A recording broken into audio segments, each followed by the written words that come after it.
दोस्तों जोया नाम की एक लड़की जिसकी उम्र अभी 13 वर्ष है और वह कक्षा 5 की छात्रा है।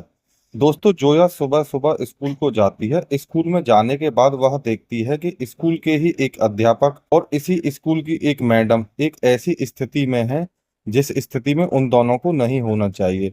उन दोनों को देखकर जोया वापस लौटने लगती है, लेकिन जैसे ही वह वापस लौटी तो उस अध्यापक की निगाह जोया पर पड़ जाती है और वह बोलता है, जोया वापस लौटो। जब जोया वापस उसके पास जाती है तो वह अध्यापक और मैडम बोलते हैं कि तुमने जो कुछ भी देखा यह किसी को मत बताना। अगर तुमने किसी को यह बताया तो इस स्कूल से तुम्हारा नाम काटकर टीसी तुम्हारे हाथ में दे दी जाएगी और हो सकता है कि इससे भी बुरा तुम्हारे साथ में कुछ हो। दोस्तों आज की सच्ची घटना बिहार की राजधानी पटना की है। पटना में गर्दनी बाग थाना क्षेत्र के अंतर्गत एक जगह पड़ती है अमला टोला। इसी अमला टोला में एक परिवार रहता है, जोया, जोया के माता पिता और जोया की 3 बड़ी बहन और एक भाई। जोया के पिता सब्जी बेचने का काम करते हैं और जोया की माता एक दाई है जो घरों में काम करती है। इससे जो भी इनकम होती है उसी से घर का पालन पोषण होता है। जोया अमला टोला में ही एक विद्यालय पढ़ता है, कन्या मध्य विद्यालय, उसी में कक्षा 5 की छात्रा है। दोस्तों जोया एक दिन स्कूल जाती है तो वो अपने ही स्कूल के एक सर और एक मैडम को एक ऐसी अनावश्यक स्थिति में देख लेती है कि जिस स्थिति में उनको नहीं होना चाहिए। उनको देखने के बाद जब जोया वापस लौटती है तो वह जोया को आवाज लगाकर अपने पास बुलाते हैं और उसे धमकाते हैं और बोलते हैं कि अगर तुमने यह बात किसी को बताई तो तुम्हारा नाम काटकर तुमको स्कूल से निकाल दिया जाएगा और तुमको मारा पीटा भी जाएगा। दोस्तों इस बात से जोया इतनी घबरा जाती है कि स्कूल से लौट के कई कई दिन तक स्कूल नहीं जाती। वह जब वह कई दिन तक स्कूल नहीं जाती तो उसकी एक दोस्त होती है जीनत। एक दिन जीनत उसके पास आती है और पूछती है कि जोया तुम कई दिनों से स्कूल क्यों नहीं जा रही हो। तो जोया फिर जीनत को जो उसने देखा था वह सारी बात बता देती है। तो जीनत बोलती है कि तुम डरो मत, हम स्कूल चलते हैं और इस बात की शिकायत हम स्कूल में करेंगे।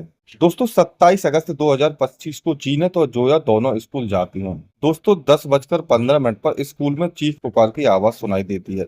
शुरुआत में तो ऐसा लग रहा था कि जैसे स्कूल में बच्चे शोर मचाते हैं, शायद यह वही बच्चे शोर मचा रहे, लेकिन यह जो चीख सुनाई दे रही थी एक अलग तरह की चीख सुनाई दे रही थी। उसके बाद जो उस स्कूल की रसोईया होती है वह उस आवाज की तरफ जाती है तो वह देखती है कि स्कूल के एक बाथरूम के अंदर से धुआं निकल रहा है और इसी के अंदर से आवाज आ रही है, बचाओ बचाओ। यह देखकर जो रसोईया है वह भी चीखने लगती है और जब रसोई भी चीखने लगती है तो स्कूल के स्टाफ तक भी आवाज जाती है और जब स्कूल का स्टाफ भी वहां पर आ जाता है। इसके बाद बाथरूम के दरवाजे को खोलने की कोशिश की जाती है जो अंदर से बंद था। काफी कोशिश के बाद वह दरवाजा खुल जाता है। उसके बाद अंदर जो देखते हैं कि एक लगभग 13 साल की लड़की जो आग में जल रही है वह बचाओ बचाओ चिल्ला रही है। उसको निकालने के बाद वहां से उसको लेकर जाया जाता है PMCH यानी पटना मेडिकल कॉलेज हॉस्पिटल। और दोस्तों इसको इतनी बेदर्दी तरीके से लेकर जाया जाता है कि वहां पर एक एम्बुलेंस की व्यवस्था भी नहीं हो सकी। उसको एक ट्रिली जो ई रिक्शा होता है उसमें डालकर ले जाता है।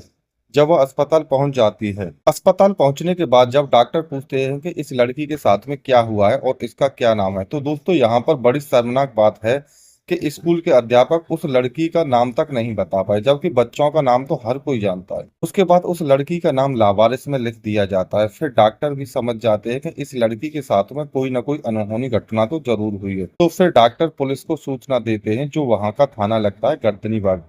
वहां से पुलिस आती है। पुलिस आने के बाद वह अपने तरीके से पूछताछ करती है तो पता चलता है कि इस लड़की का नाम जोया है। उसके बाद दोस्तों फिर जोया के घर वालों को सूचना दी जाती है लगभग 12:30 बजे कि आप जितनी जल्दी हो सके पटना मेडिकल कॉलेज पहुंच जाओ। बेटी की सूचना मिलते ही वो तुरंत पटना मेडिकल कॉलेज पहुंचते हैं और वहां पहुंचकर देखते हैं कि उनकी जोया दर्द से करा रही है जो लगभग 90% जल चुकी है। उनकी बेटी के साथ में कोई हादसा हुआ है या हत्या। वह अपनी बेटी जोया से ही जानना चाहते थे। वो अपनी बेटी जोया से पूछ रहे थे, बेटी तुम्हारे साथ में क्या हुआ है। तो वो सिर्फ एक ही सेंटेंस बार बार दोहरा रही थी कि मुझे जलाया गया है, मुझे जलाया गया। लेकिन यह सेंटेंस ना तो पुलिस वालों के कानों तक पहुंच रहा था ना स्कूल के स्टाफ के कानों तक, लेकिन उसके माता पिता के कानों तक पहुंच रहा था कि हमारी बेटी को किसी ने जलाने की कोशिश की है या किसी ने उसको जलाया है।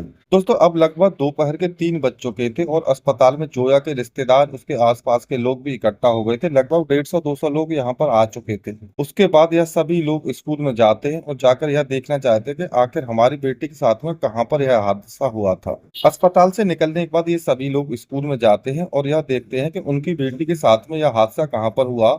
स्कूल पहुंचने के बाद उनको पता चलता है कि जिस बाथरूम में उनकी बेटी को जलाया गया है, यह बाथरूम काफी समय से बंद था। यानी स्कूल का ही कोई स्टाफ उनको बता देता है कि यह बाथरूम तो हमेशा बंद रहता है, यह आज किसी ने खोल दिया। इतना सुनते ही फिर वह सभी हंगामा करने लगते हैं।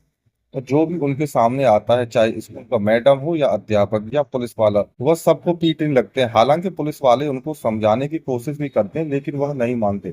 उसके बाद फिर वह स्कूल से निकलने के बाद सड़क पर चौराहे पर आ जाते हैं और वहां पर आकर भी हंगामा करने लगते हैं। सड़क पर रास्ता तक जाम कर देते हैं। उसके बाद वहां पर एसपी सिटी आते हैं और वह उन लोगों को समझाते हैं कि तुम्हारी बेटी के साथ में जो भी कुछ हुआ है उसकी जांच की जाएगी। अगर तुम्हारी बेटी की हत्या हुई है तो जिसने भी हत्या की है उसके खिलाफ सख्त कार्रवाई की जाएगी। जब एसपी सिटी यह बात बोलते हैं तो जो लोग और वहां पर जोया के परिवार वालों से बोलते हैं, फिर वो मान जाते हैं और वहां से रास्ता खाली करके चले जाते हैं और फिर अपनी रीति रिवाज से अपनी बेटी जोया का अंतिम संस्कार कर देते हैं। उसके बाद जब कुछ पत्रकार लोग लड़की के घर वालों से बात करने की कोशिश करते हैं तो लड़की के घर वाले बोलते हैं कि हमारी बेटी का नाम अस्पताल में लावारिस में क्यों लिखवाया, क्या वह हमारी बेटी का नाम नहीं जानते थे। और कुछ दिन पहले भी इस स्कूल के हॉस्टल से कूदकर एक और लड़की ने आत्महत्या कर ली थी। इसी तरह से हमारी बेटी के साथ में भी कुछ गलत किया है, वह गलत करने के बाद उसको मार दिया गया है। दोस्तों उसके बाद पुलिस भी अपनी जांच पड़ताल शुरू कर देती है और जहां पर यह लड़की जिस बाथरूम में जल रही थी, इस बाथरूम में पुलिस को एक केरोसिन की बोतल मिलती है। और स्कूल का स्टाफ यह बोलता है कि लड़की का जो बाथरूम का दरवाजा है अंदर से बंद था, तो इसलिए यह आत्महत्या है। जो भी उसके साथ में कुछ हुआ हो, उसने यह कदम खुद उठाया है। अगर लड़की ने यह कदम खुद उठाया है तो ऐसी क्या सिचुएशन हुई, तो उसने दोस्तों आत्महत्या कर ली। इसके बाद पुलिस 2 एफआईआर दर्ज करती है। पहली एफआईआर तो लड़की के माता पिता ने तहरीर दी थी उसके आधार पर, और दूसरी एफआईआर पुलिस ने खुद की है। सरकारी काम में बाधा डालना, तोड़फोड़ करना, हंगामा करना, पुलिस वालों के साथ में मारपीट करना, स्कूल के स्टाफ के साथ में मारपीट करना। इसमें 10 नामजद और 200 अज्ञात लोगों के खिलाफ पुलिस ने एफआईआर दर्ज की है। उधर जोया की दोस्त जीनत ने बताया था कि जोया ने स्कूल के ही एक अध्यापक और एक मैडम को एक ऐसी स्थिति में देखा था कि जो जिसमें उसको नहीं होना चाहिए। इस बात में कितनी सच्चाई है, अब यह जांच पड़ताल के बाद ही पता चलेगा। और दोस्तों इस घटना को सुनाने का उद्देश्य किसी की भावना को ठेस पहुंचाना नहीं है। इस घटना को सुनाने का उद्देश्य सिर्फ आपको जागरूक करना है।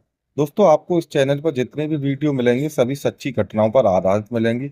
अगर आप इस तरह की और भी वीडियो देखना चाहते हो तो चैनल को सब्सक्राइब करके बेल आइकन को दबा लेना, जिससे कि आपको आने वाली हर एक वीडियो का नोटिफिकेशन मिलता रहे। और दोस्तों अगर आपको यह वीडियो अच्छी लगी हो तो इसे लाइक करें, सतर्क रहें, सावधान रहें, परिवार में खुशहाल रहें। जय हिंद, जय भारत।